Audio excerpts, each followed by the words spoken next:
Minneapolis is a battleground. በዋና ከተማዋ ሚኒሶታ እየፈጸሟቸው ያሉ ድርጊቶች ናቸው። ብዙዎች ልጆቻቸውን ወደ ትምህርት ቤት ከመላክ እንዲታቀቡ አድርጓቸዋል። ግዳጅ ሊሰጣቸው የሚችሉ ተጨማሪ 1500 አባላትን ዝግጅት እንዲጀምሩ ማዘዙ ተነግሯል። የአይቲ ስደተኞችን ከቤት ቤት ከስፍራ ስፍራ በማሳደድ የተለያዩ አይነት እርምጃዎችን እየወሰደ መሆኑ በከተማዋና ከግዛቷ ነዋሪዎች ዘንድ በአይሲኢ ላይ ከፍተኛ ተቃውሞ እንዲቀርብ ምክንያት ሆኗል።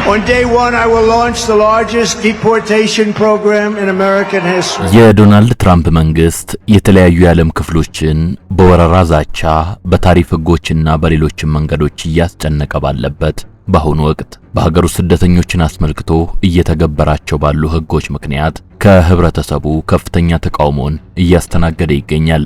ህጎቹ እየተተገበሩ ያሉበትን ሁኔታና የተቃውሞዎቹን መጠን ከአሜሪካ የህዝብ ስብጥርና የማህበረ ኢኮኖሚ እውነታዎች አንጻር በማየት የትራምፕ መንግስት ከባድ ስህተት እየሰራ እንደሆነ የሚገልጹ አስተያየቶች ቢበረክቱም ትራምፕና አስተዳደራቸው ግን በጀመሩት መንገድ ቀጥለዋል። እንደሚታወቀው ስደተኞችን በተመለከተ እጅግ ከረር ያለ አቋምን የሚያራምዱት ዶናልድ ትራምፕ ለሁለተኛ ጊዜ የአሜሪካ ፕሬዝዳንት ሆነው በተመረጡ ማግስት ነበር ህገወጥ ናቸው የተባሉ ስደተኞችን ከሀገሪቱ እስከ መጨረሻው ለቀው እንዲወጡ የሚያስገድዱ ህጎችን ተግባራዊ ማድረግ የጀመሩት። የወላጆቻቸው የዘር ግንድ ከአውሮፓ በዋነኝነትም ከጀርመን እንደሚመዘዝ የሚነገረው ትራምፕ ቀድሞ በመሬቱ ላይ ይኖሩ ከነበሩት ተወላጆች በስተቀር በአብዛኛው በስደት በሄዱ ሰዎች በተገነባችው አሜሪካ ላይ ስደተኞችን አልይ ብለዋል። ትራምፕና መንግስታቸው የተወሰኑ ሀገሮች ስደተኞች ላይ ደግሞ ከሌላው በተለየ ጠንከር ያለ እርምጃ እየወሰዱ ስለመሆኑና እርሳቸውም አሉታዊ ገለጻዎችን ሲጠቀሙ እንደቆዩ መረጃዎች ያሳያሉ።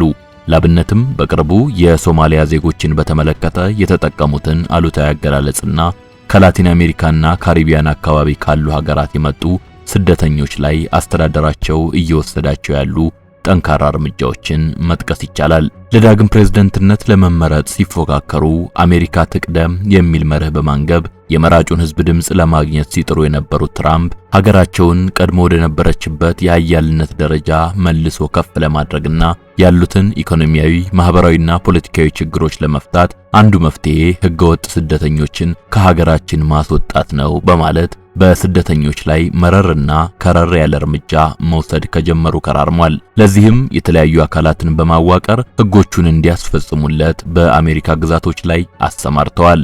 የዶናልድ ትራምፕ አስተዳደር ስደተኞችን በተመለከተ ተግባራዊ ያደረጋቸውን ህጎች ከሚያስፈጽሙት አካላት መካከል አንዱ የሆነው ኢሚግሬሽን ኤንድ ከስተምስ ኢንፎርስመንት ወይም በምህጻረ ቃል አይሲኢ ተብሎ የሚጠራው ነው።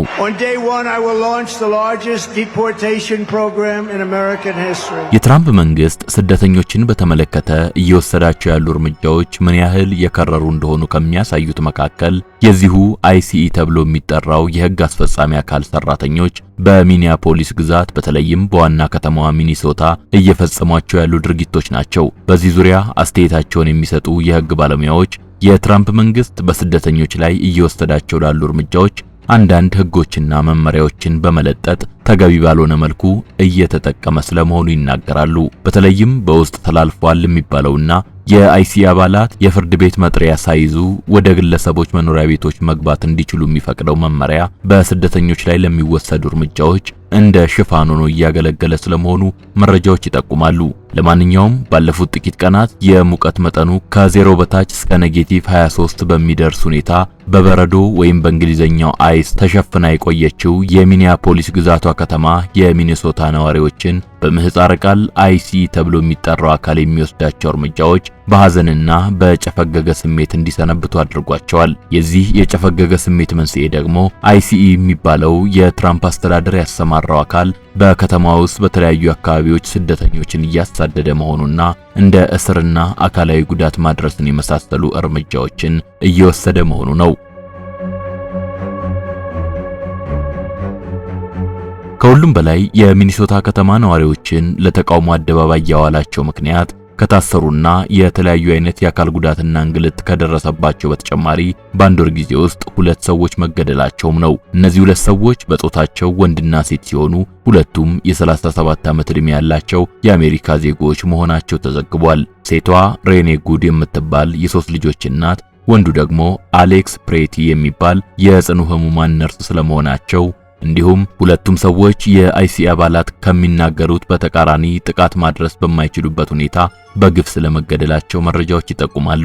በተለይም ከሳምንት በፊት የተገደለውን አሌክሲ ፕሬቲን በተመለከተ የወጡ የቪዲዮ መረጃዎችና የሰዎች ምስክርነቶች የዶናልድ ትራምፕ መንግስት ስለ ግለሰቡ ማንነትና ስለ አገዳደሉ ሁኔታ ከተናገረው ጋር የሚቃረኑ መሆናቸው ነገሩን ይበልጥ እንዲጋጋል እያደረገው ይገኛል። የአሜሪካ የሀገር ውስጥ ደህንነት መስሪያ ቤት ወይም ሆምላንድ ሴኩሪቲ እና የሌሎችም የመንግስት ኃላፊዎች ሟቹ የጦር መሳሪያ ታጥቆ እንደነበርና ከበውት የነበሩትን የአይሲኢ አባላትን ለመግደል ሲሞክር እንደተገደለ ቢናገሩም ኋላ ላይ የወጡ የቪዲዮ ምስሎች ግን ግለሰቡ ምንም እንኳን የጦር መሳሪያ በወገቡ ላይ ቢታጠቅም በእጁ ላይ ይዞ የነበረው እነሱ እንደሚሉት ሽጉጥ ሳይሆን ስልክ እንደነበር፣ የተገደለውም አጠገቡ የነበሩ ሰዎችን ከአይሲኢ አባላት ወከባ ለማስጣል በሚሞክርበት ወቅት እንደሆነና የአይሲኢ አባላት መጀመሪያ ተረባርበው መሬት ላይ ጥለው ከደበደቡት በኋላ ተኩሰው እንደገደሉት ያሳያሉ።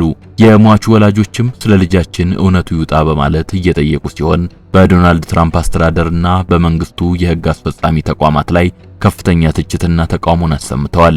በተጨማሪም በትምህርት ቤት አብረውት የተማሩና የሥራ ባልደረቦቹ እንደሚናገሩት ግለሰቡ መልካም ስብዕና የነበረውና አላግባብ በግፍ እንደተገደለ የሚታመን በመሆኑ በአይሲኢ ላይ ከፍተኛ ተቃውሞ እንዲቀርብ ምክንያት ሆኗል። የከተማ ነዋሪዎች አሌክሲ ፕሬቲ የተገደለበት አካባቢ ላይ የአበባ ጉንጉን በማስቀመጥ ለእርሱ ያላቸውን ፍቅርና ክብር የገለጹ ሲሆን ነገሩ ግን በአጠቃላይ እሱንና ሌላኛዋን በተመሳሳይ ሁኔታ የተገደለች ሴት ከማሰብ ባለፈ በአሜሪካ የውስጥ አስተዳደር መዋቅሮችና በመንግስትና ማህበረሰብ መካከል ያሉት ግንኙነቶች ምን እንደሚመስሉ የሚያሳይ ነው የሚሉ አስተያየቶችና ትንታኔዎች ይደመጣሉ። Minneapolis is a battleground. ለመግቢያነት ይህን ያህል ካልናችሁ ዘንድ በዛሬው የሳሎን ቲዩብ ጥንቅራችን ከሳምንታት አስቀድሞ በአሜሪካዋ የሚኒያፖሊስ ግዛት በተለይም በዋና ከተማዋ ሚኒሶታ የህዝብ ተቃውሞን የቀሰቀሱ አይሲኢ በሚባለው የህግ አስፈጻሚ አካል እየተወሰዱ ያሉ እርምጃዎቹን ተከትሎም ከህብረተሰቡ፣ ከተጎጂዎች ቤተሰቦች እንዲሁም ዶናልድ ትራምፕን ጨምሮ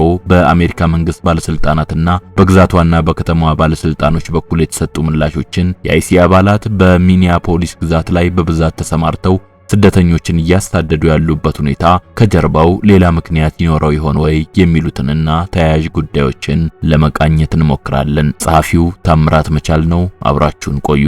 የምስራች ከዲኤምሲ ሪል ስቴት በልዩ ቅናሽ ይጠቀሙ። በውቡና ማራኪው ለቡ መብራት ኃይል እነሆ የቤት ባለቤት ይሆናሉ። ከዚህ በፊት ዲኤምሲ በሚሸጥባቸው ቤቶች ላይ እስከ 30 በመቶ ቅናሽ አድርጎ ነበር።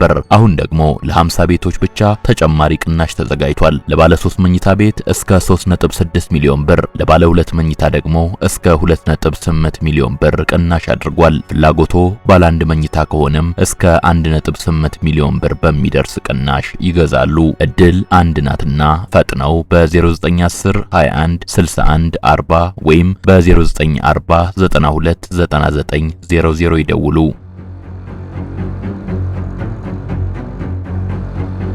ቀደም ሲል በመጠኑ ለመግለጽ እንደተሞከረው በምህፃረ ቃል አይሲኢ ተብሎ የሚጠራው ወይም ኢሚግሬሽን ኤንድ ከስተምስ ኢንፎርስመንት የሚባለው በዶናልድ ትራምፕ አስተዳደር የተቋቋመና በየግዛቶቹ እየሄደ ስደተኞችን በተመለከተ የወጡ ህጎችን የሚያስፈጽም አካል ነው። በሚኒያፖሊስ ግዛት የአይሲኢ ስደተኞችን ከቤት ቤት ከስፍራ ስፍራ በማሳደድ የተለያዩ አይነት እርምጃዎችን እየወሰደ መሆኑ በከተማዋና ከግዛቷ ነዋሪዎች ዘንድ ከፍተኛ ተቃውሞ ቢያስነሳም ይህ አካል ግን አሁንም ስራውን ለማቋረጡን መረጃዎች ያሳያሉ። የትራምፕ አስተዳደር እንዲያውም በሚኒሶታ ላይ ግዳጅ ሊሰጣቸው የሚችሉ ተጨማሪ 1500 አባላትን ዝግጅት እንዲጀምሩ ማዘዙ ተነግሯል። ሆኖም ይህ አካል ስራውን የሚያከናውንበትን መንገድ ይሁን የትራምፕ መንግስት ስደተኞችን በተመለከተ የሚያራምደውን አቋም ባለመደገፍ ባንዱ ወይም በሁለቱም ምክንያት የሚኒያፖሊስ ግዛት ነዋሪዎች እርስ በርስ በመደጋገፍ ዓላማው እንዳይሳካለት እየሰሩ ይገኛሉ።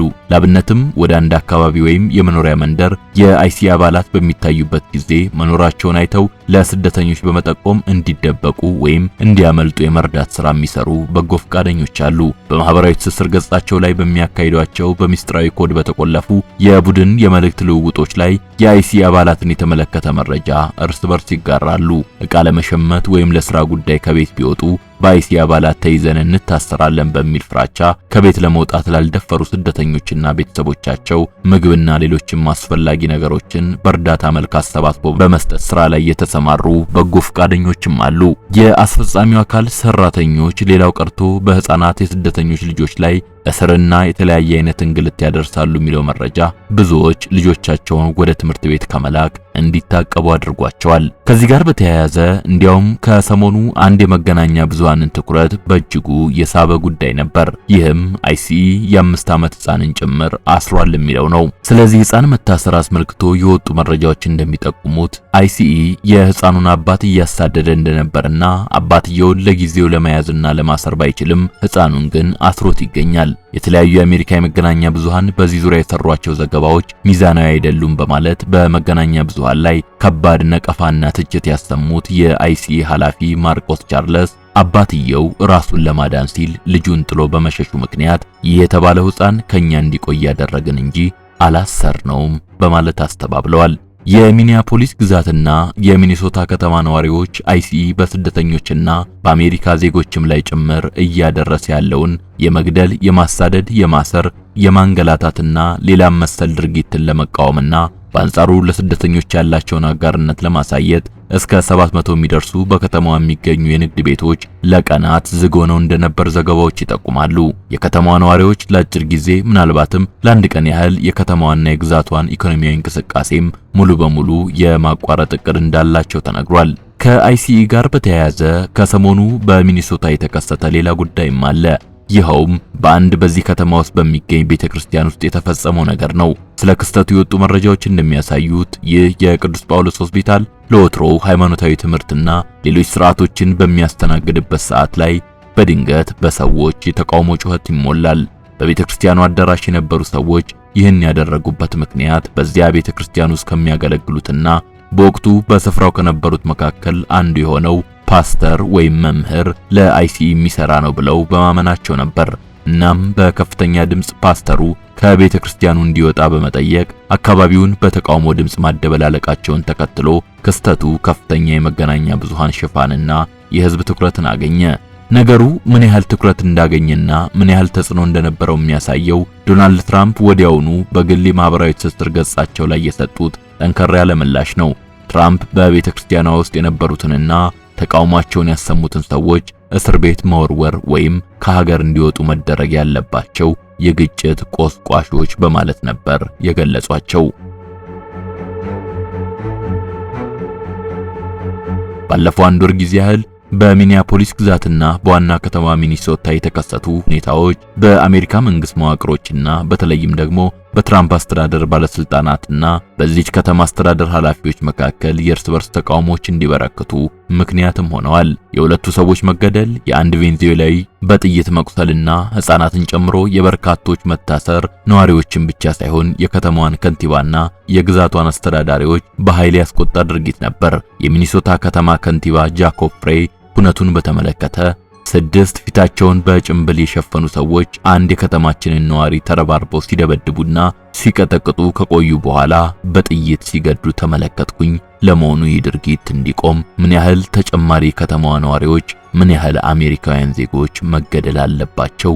ይህ አስተዳደር አንድ ፖለቲካዊና ወገንተኛ ከሆነ ትርክት ይልቅ የአሜሪካውያን እሴቶች የበለጠ ዋጋ እንዳላቸው እስኪገነዘብ ድረስ ምን ያህል ነፍሶች መጥፋት አለባቸው? በማለት ድርጊቱን በኃይል የሚኮንን ምላሽ ሰጥተዋል። ፕሬዝዳንት ዶናልድ ትራምፕ የአሜሪካ የአገር ውስጥ ደህንነት ተቋም ወይም ሆምላንድ ሴኩሪቲ እንዲሁም የአይሲኢ ኃላፊዎች፣ የሚኒሶታ ከተማ ከንቲባና የሚኒያፖሊስ ግዛት አስተዳዳሪዎች የሰጧቸውን አስተያየቶች የሚተቹ ያጸፋ ምላሾችን ሰጥተዋል። ትራምፕ የግዛቱ አስተዳዳሪና የከተማዋ ከንቲባ አደገኛና ስነ ስርዓት በጎደለው አስተያየታቸው በመንግስት አስተዳደር ላይ ተቃውሞዎችንና ግጭቶች እንዲነሱ በመቆስቆስ ላይ ይገኛሉ በማለት ወንጅለዋል።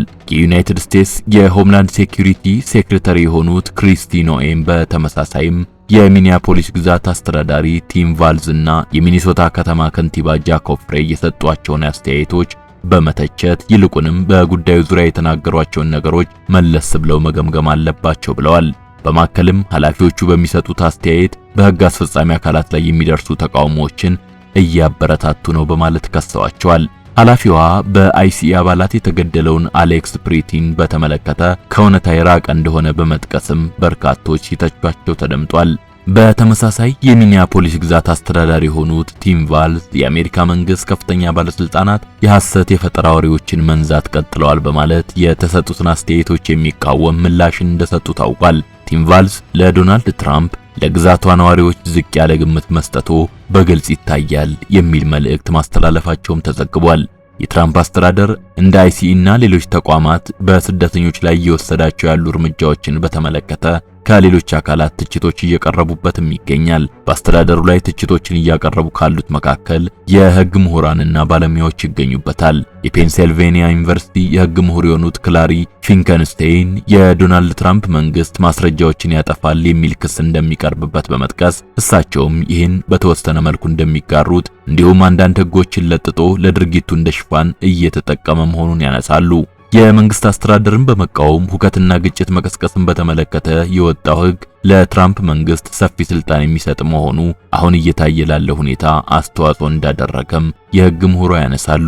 የዶናልድ ትራምፕ አስተዳደር ከሳምንታት በፊት በአይሲኢ አባላት የተገደለው አሌክሲ ፕሬቲ ይዞት ነበር የሚሉትን ጠመንጃ ፎቶግራፍ ይፋ ያደረጉ ሲሆን የአስፈጻሚ አካሉን አባላት ቀድሞ ሊያጠቃቸው ሲል ቀድመው እርምጃ በመውሰድ ገድለውታል ይላል። ነገር ግን የአይሲኢ አባላት በግለሰቡ አማካኝነት አደጋ ሊደርስባቸው እንደሆነ የሚያሳይ ምንም አይነት መረጃ አለመገኘቱን በማንሳት በመንግስት ላይ ከፍተኛ ትችት የሚያቀርቡ አካላት ቁጥራቸው ቀላል አይደለም። እነዚህ አካላት የትራምፕ መንግስት ተገቢውን ምርመራ እንኳን እንዳያካሂድ የተለያዩ እንቅፋቶችን በመፍጠር ነገሩን ለመሸፋፈን እየሞከረ እንደሆነም ያነሳሉ።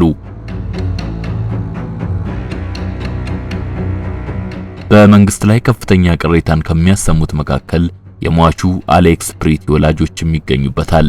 ልጃችን አሌክሲ ፕሪቲ የተገደለው በትራምፕ ፈሪ የአይሲኢ ዱርዬዎች ነው የሚሉት ወላጆቹ በትራምፕ መንግስት ላይ የሰላ ትችታቸውን አቅርበዋል።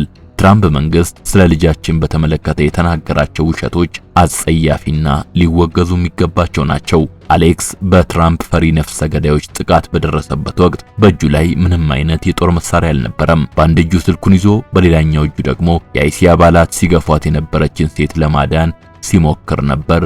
በእንዲህ አይነት መልኩ በግፍ የተገደለን ሰው ለመግደል ሲሞክር ነው የተገደለው ማለት ፈጽሞ ውሸት ነው። የልጃችን እውነት በቶሎ እንዲወጣልን እንፈልጋለን ብለዋል ወላጆቹ።